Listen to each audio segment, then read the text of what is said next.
Well, hello, and welcome back to A Shades of Life conversation between myself and my good friends and colleagues, Tenneson Woolf and Jerry Nagel.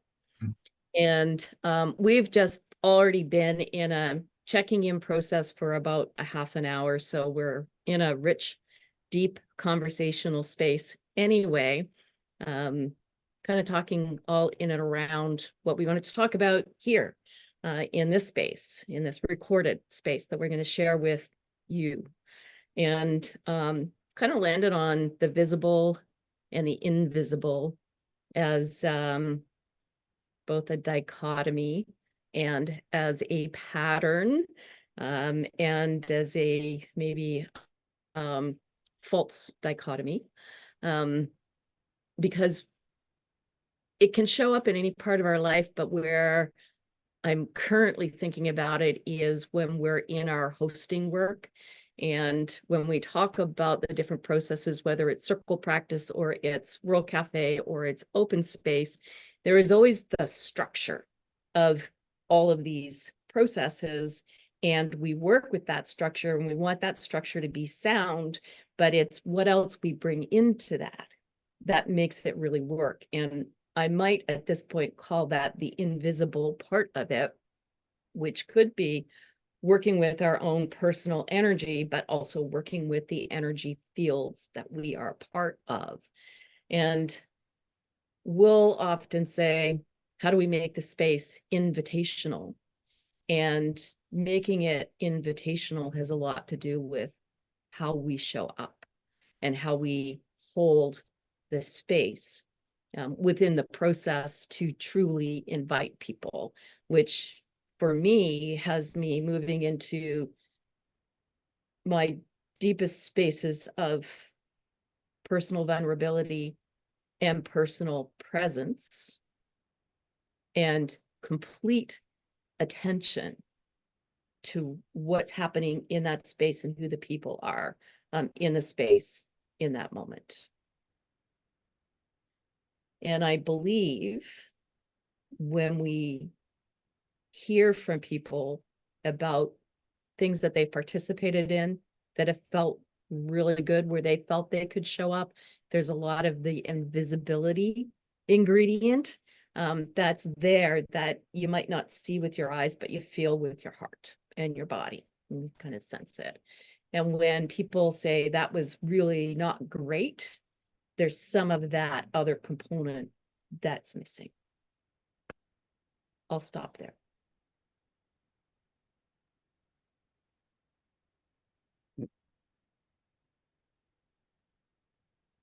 I'm building on that a little bit, and it just emerged in my thinking as you were talking, Kathy, is one of the things that's always kind of amazed me about opening circles in art of hosting, and it amazes me every time. It is that people pick, if we do it in a way that people bring an object to put in the center of the circle and reflect on why they came or whatever, how many times, even from the very first person, you watch somebody walk up, put their object in the circle, they've clearly picked it out and thought about it, and by the time they get back to their chair, they're speaking to something else. That they've moved from that visible object and what they intended to describe to something that was invisible, if that's the right word, but they're sharing something that was not on their mind, that emerged in the moment, that mattered to them in a way that they wanted to speak it into the circle that hadn't been there in the moment they set that object down. And so we know from Christine and Anne and Tennyson, the power of being in that circle can change things in a nanosecond. But a question it also raises for me is something that we're in the work about, which is workplace culture. And what is it? And we say, and now it almost seems glib, how do we create the workplace culture to bring your whole self to work? well, what the heck does that mean now when I think about watching the invisible emerge, in those circles in art of hosting?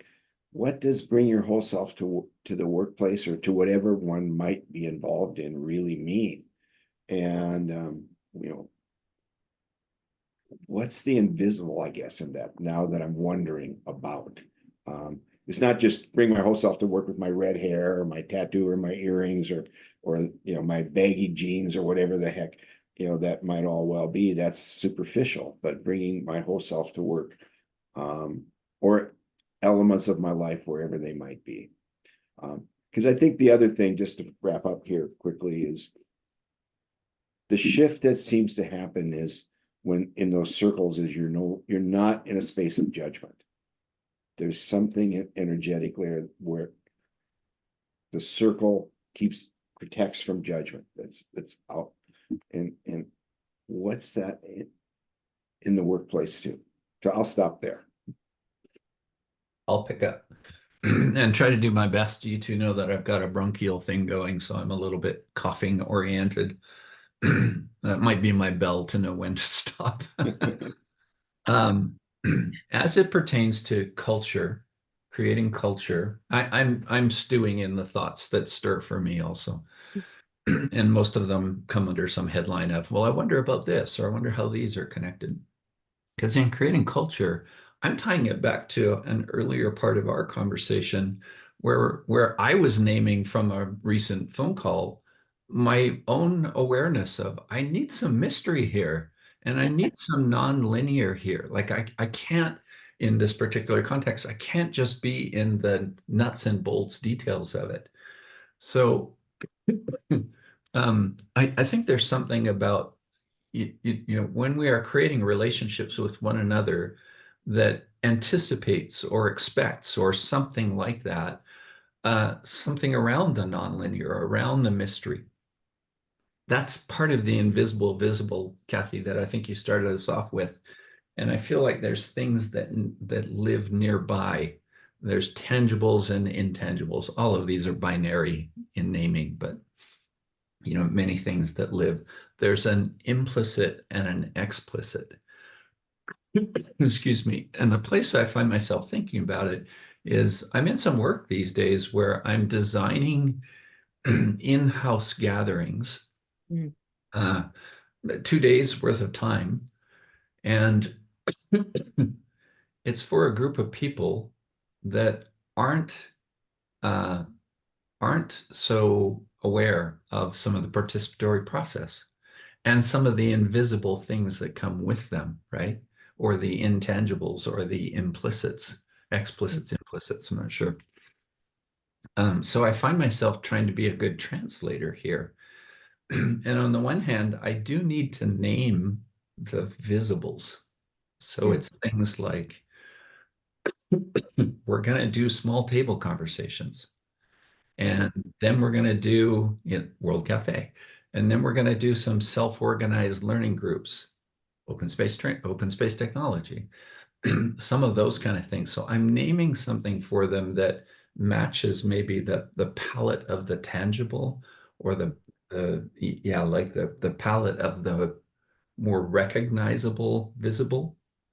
But then I think part of my job with them is to say, but let's not pretend that we're just doing a mechanical process here. Some of the outcomes that I would suggest you're looking for do fit in more of the invisible category. Now, I always want the invisible to become the visible. So, when the outcome is courage, wow, what a great thing. When the outcome is, I'm kind of excited about my work. When the outcome is community or a feeling of belonging, those are things that tend to get named in the intangible side of things. And yet I think there's many of us, like the three of us and many others, who are trying to name those invisibles or intangibles as we want this to be the tangible, we want this to be the visible. So I'm really enjoying, yeah, it's true. I'm really enjoying trying to create those kind of translations. And even though it's like oversimplified language, on the one hand, we're just trying to have a good meeting. On the other hand, we might develop some courage or some clarity or some love or some excitement for what we're doing or some honesty for what we're doing. I think that's part of the job, or part of the job that I'm interested in, you know. I'll pause there. I like the naming of mechanical process, because that's what a lot of people can get their hands around or their heads around. And then this notion of making the invisible visible through naming. And we talk about this a lot, especially when we're doing work, like just to name what's happening in a space at any given time can be enormously helpful, no matter what's happening in the space. Could be conflict or tension or uncertainty or whatever. But then when you start talking about community, belonging, so interesting, like, are we talking about the feelings being the invisible part that we make visible by naming? Now we've created a community, we have a sense of belonging, people feel included. Yeah, just that's one part of it, I think.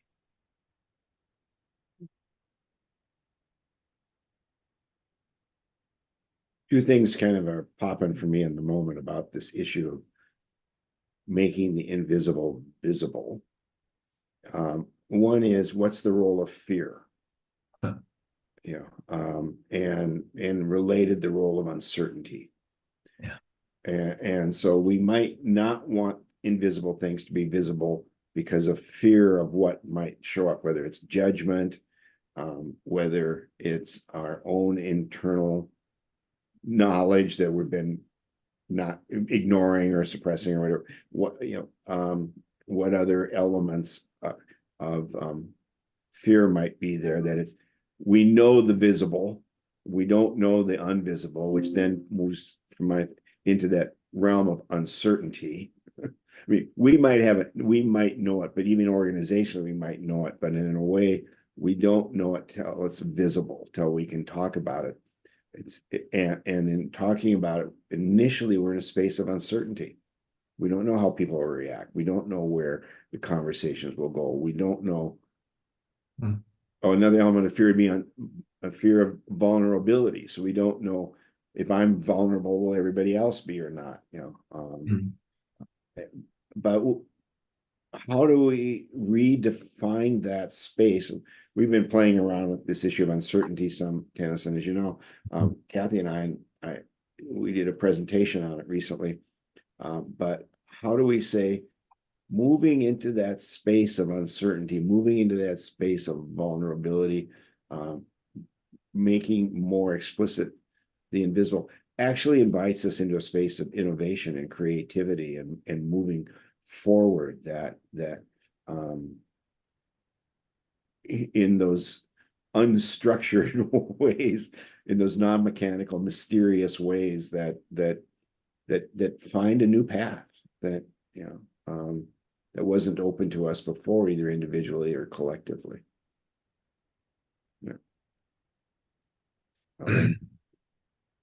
Go ahead. No, I'll end there. Okay. I'll pick up for a bit, because I'm thinking of I'm thinking about how all of these layers are present at the same time. So now I am thinking as a facilitator and a consultant, I'm thinking about a project. And my colleague, the one that meets with me and invited me to do the work, he and I can talk all of the vulnerability and the fears and the authenticity relationship to uncertainty. And for me, that languaging that I somehow need or bring is, all of these things are relationships. So can we grow a relationship, or can we grow a relationship with our own fears or our shared fears? Doesn't mean they go away, but it means that maybe we can encounter them in a different way, right? So there's that. And then I'm thinking about, we use different language when he and I are creating the program and we're naming some of the things that we think we're valuing. I'm looking at my wall because I've got them written up here. We've named some things. being able, because it's a leadership development program, be able to have tough, courageous conversations. That's one thing. Being able to understand and articulate the difference between strategy and the strategic and the necessary, defining difference between management and leadership, those kind of things. Like that goes on the program material. But then for us to be doing our jobs, we have to talk about something underneath that.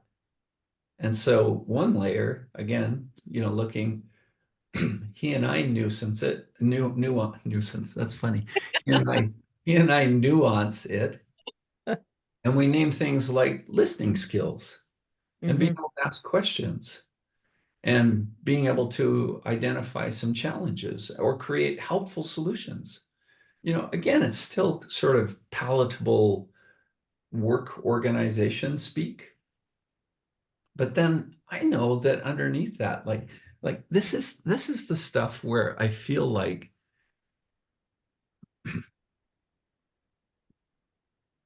this isn't meant to be bait and switch, by the way. I think there's just transparency in it, right? We think we're doing something about how to structure a meeting, but what we're really doing is maybe building some love of learning and love of each other. I think that fits into the visible and invisible, and it's the job, I think, well, one that I relate to, and I think that many of us relate to, because we're not all trainers. Again, going back to training training people how to sharpen pencils. We're actually training in something that is around how do we build more awakeness or more consciousness, or add more of those qualities and practices into our overall cultural ecosystem, something like that. I thought I had a bigger ta-da out of that, but that's as far as I got. I certainly agree that all layers are present all at the same time, especially for, we three have been at this for quite some time, but you don't even have to be at it for a really long time to be able to bring all three or many, I said three, I wonder where that came from, all many layers. And, if I think back to this art of participatory leadership that Jerry and I just did in January in Minnesota,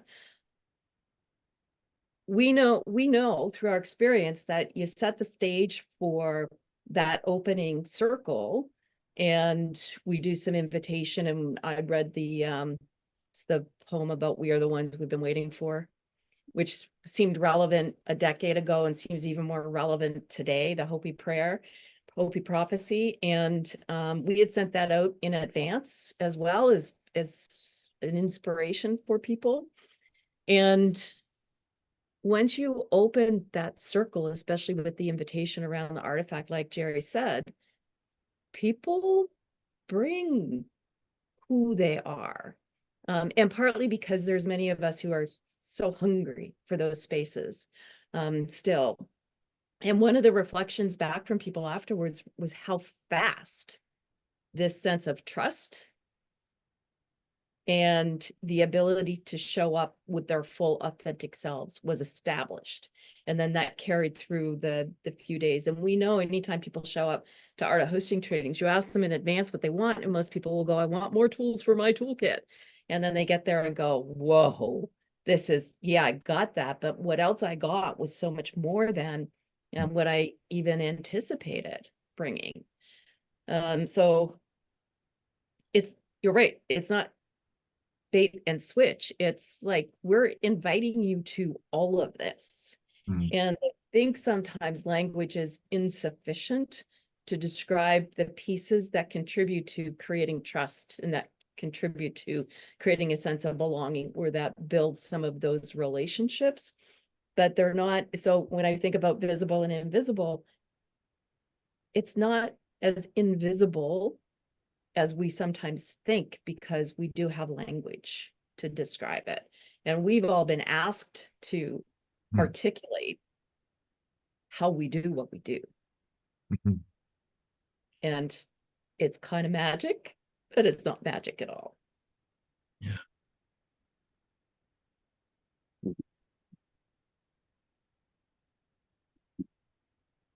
I think you seem to be stuck in twos this morning, but a couple of things I want.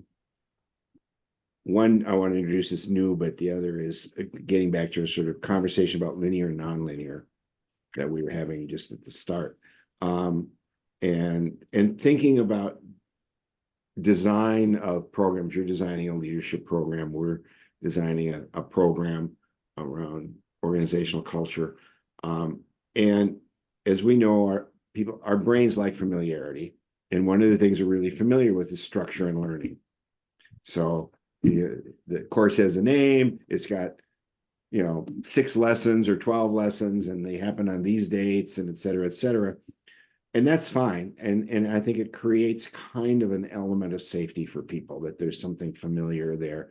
But in module 8 or in lesson 12 could be something completely mysterious, completely nonlinear. That it's not a binary. Then it's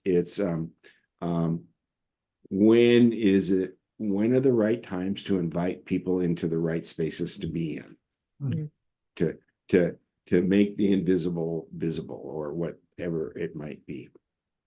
That's just kind of one thought, is that I really want to get out of the binary, and that on one level, linear brings comfort, and in that comfort then opens up the doorways to be in places of discomfort or learning, or whatever we want to describe it.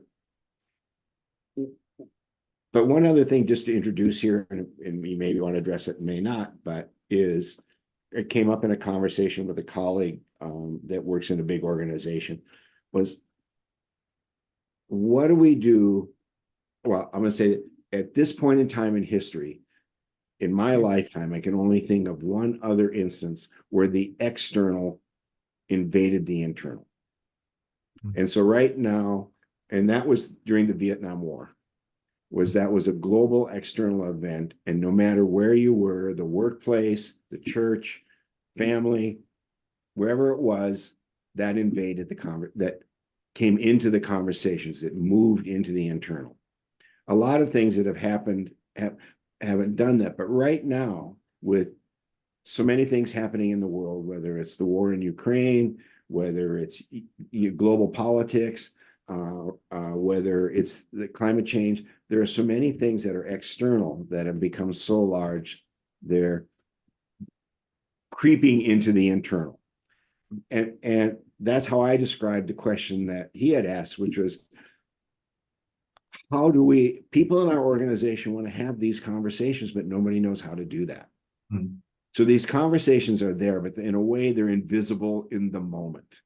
And they want to make them visible in a way to acknowledge they exist. They're on people's minds, but they're reluctant to talk about them, but they're on their minds every day, some of them here and there. What do we do about that? How do we do that? On a micro level, it's like in your little community, something happens you win the state championship, or somebody dies, or something else, and that invades the workplace for a day or two. But this is happening day in and day out, and it's going to go on for some months now. And how do we attend to that? And to me, it's a leadership question, but it's also just a recognition that we're in an interesting, different kind of time. And again, the last time I feel that I experienced this was during the Vietnam War. Others may have. 9/11 happened, and it was there, but it wasn't year long, 2 years, 3 years, 4 years, like the Vietnam War was, or what we're experiencing right now in some of the global events. I'll end. Peace back. So I just want to note, Tenneson and I are too young to. Way to throw that out there, Kathy. Nice one. I do that, and actually really appreciate that as a reference point as well, because it tells us that span of years. Because I think there's some there that's true. And the other thing that just occurred to me when you said that, because I was there for that conversation too, is that people don't think about these as workplace conversations. Yeah. That's part of the reluctance and the not knowing how to host those conversations, and particularly in this particular organization and many, many like it, things are so crazy. People are just moving from one thing to the next thing to the next thing. And there's not a lot of time to stop and do that kind of reflection or open up the space for that conversation, which doesn't mean it can't happen or that space can't be made for it, but I'm good for now. I gotta think that well, in the story that I tell myself, people are hungry for more meaningful stuff. Mm. And that might mean doing my job well. That might mean I'm in better relationship with people around things ranging from simple to complex. But people are hungry for it. So I tell myself that story. And whenever I try to test that story, it seems pretty darn true. Like, working with groups we're talking about, and groups that are sometimes like client systems, and sometimes they're, open enrollment kinds of things. The connection. So to me, that's a meta layer. And I think that's an important starting place here, or something related to that. People are hungry for good things or something like that. Hungry for connection. That's more accurate for me. And then I'm pulling it back, Jerry, to something that you started with, because that can be a rather highfalutin concept when we've got all kinds of things to do and we're behind. When we introduce things like simple methodologies, on the one hand, simple, a World Cafe, small group table conversations, open space technology, self-organized learning groups, circle, some more, authentic listening and sharing. People are less familiar with that. Or like you're saying, Jerry, I think they're less familiar with it in the workplace. Kathy, you might have said that. They're less familiar with it in the workplace, or it's kind of a whispered thing, like, we're not supposed to talk about this kind of stuff here or in this way. But then there's folks like us that come along and say, oh, have I got a plan for you? It's not that complicated, but I think because there is the initial hunger, when we create the tiniest of formats or the spark of sometimes the most simple questions, what do you love about what you do? Or explain your object to me that you brought for the center, and suddenly we're talking about grandpa rather than, something more surface layered there. Then people are, I think they're opened up to what's already naturally there, that hunger for the connection, that hunger for the invisible. So, some people look at that and say, gosh, that was magical. How did you do that? There is some magic in that, but I think it comes from pretty simple things. That encourages me, because I feel like maybe those invisible, intangible things are less further away than we thought. And we get to them more quickly, like you named from the event there. Wow, we went deep quick,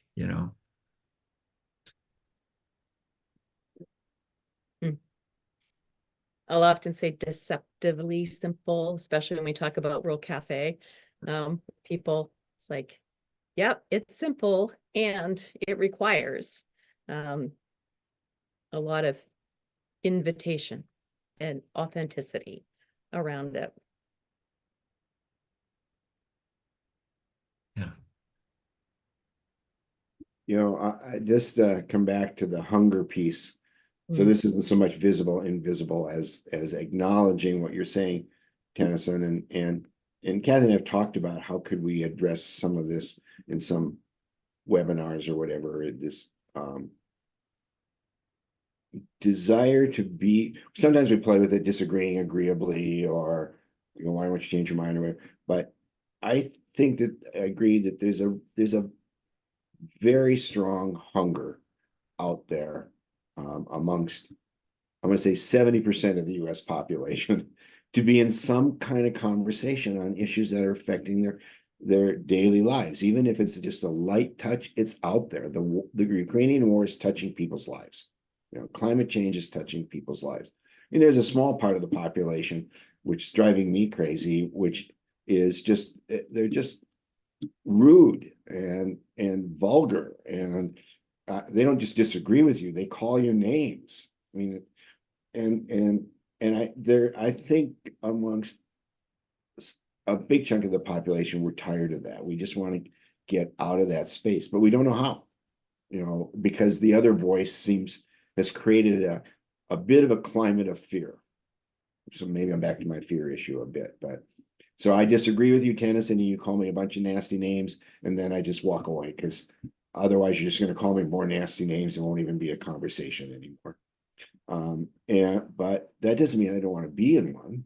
That's a good one somewhere. And I don't know if we just have to be patient and let this run its course, or if we can be more proactive. I mean, that's, I think, what our friend was saying is people want to talk about this. And even now, maybe it was just in the church in the past, or maybe it was just at the dinner table, or some other at the service club. But it's some of these conversations are everywhere. They've managed to creep into the workplace again. And how do we make those processes more visible to be in decent conversations? Yeah. Peace back. Yeah. I feel like one of the purpose statements that seems to swirl around me, I think I'm speaking as a human being and as a group process facilitator. I think we need to mature as who we are, mature as human beings. And I feel snooty the moment those words come out of my mouth. Okay? Because there's lots that are just like, let's be silly and let's be playful and let's be dumb. But I think the overarching energy of who we are as a human species, this is good soapbox material, it's got to lift, it's got to be matured up. So as snooty as that can sound, maybe I'll come to own that a little bit more. What I love is that we're not trying, I'm not trying to teach, I'm not trying to teach a philosophy class, except when I am. So because you can't not, maybe, but there's just something about, look, we have these desires that we recognize that seem so unreachable, out of context, out of domain.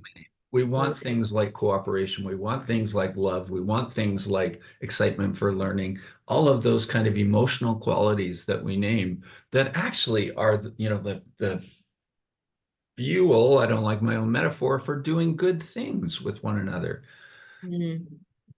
I love it that we have maybe this is one of the roots of methodologies and some of the frameworks that we share with people is, if we create more connection, some good things can happen. Or if we just interrupt fragmentation or interrupt those kind of things, more connection, more learning, more ability to experiment. So in some way, we're speaking such a simple narrative, and knowing that in your example, when people are invited to bring an object to the circle and place it in the center and tell the tiniest snippet of their story about that object, that begins to build that field of, we're hearing each other's stories, we're appreciating each other's stories, we're appreciating difference. It just becomes such a woven, energetic field. I think what I'm trying to say is big, lofty goals, which we ought to have, those big maturing who we are as a species kind of thing. But that happens through simple things like, oh, we're going to do this thing called the World Cafe, and we're going to do it well, by the way. That's what's going to move us a little on the path. How does that sound to you? That's what I tell people all the time. But right. It was so interesting because when Jerry said he was done or whatever, like you could hear the exasperation in his voice. I don't know if you heard that too, Tenneson, based on what he had just said. And we experienced that, lots of times. And it is this notion of, it started in this place that, I do know that people who create chaos, who just want to blow things up, eventually they're blowing themselves up. It's just when we sit and look from from wherever we are to what we see on the social media pages. For me, it can't happen fast enough, even as violent as that sounds, but like, get out of the way, get yourselves out of the way of the vast majority of the people who want to be doing what you just said, Tenneson, which is that we have these desires and they seem unreachable, and yet they're not unreachable when we begin to think about where we have our umbrellas of influence. We do that all the time. We bring that all the time. We acknowledge what's going on in the outside world and all of those other things. And I say, I think I may have referenced this in one of our conversations before, but this cartoon that Jerry and I use regularly around to talk about cognitive dissonance is my desire to remain sane is at odds with my desire to be well informed. And it's like so true for me and it's become more true. And so mostly these days I tell people I read the headlines, put my head down, and then I figure out what I can do and go from there. But despite everything else that's going on in the outside world, we three and many, many, many people we know are going about this work of creating more connections so that more good things can happen.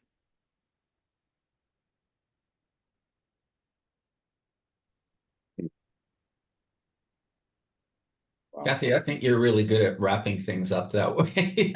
So if we were more scripted, that would be, and now play the out music. Well, that's a summary that I sure relate to, boy. Jerry, did you have anything you wanted to add? Oh, of course, tons, but don't necessarily need to in the moment. I do kind of wish I had that Hopi prayer right in front of me, because that notion of we have to let go of our hold on the riverbanks so we can be in the flow of the river. Yeah. And I also have this, I think it's a Ram Dass saying in my mind of we're all just walking each other home. Yeah.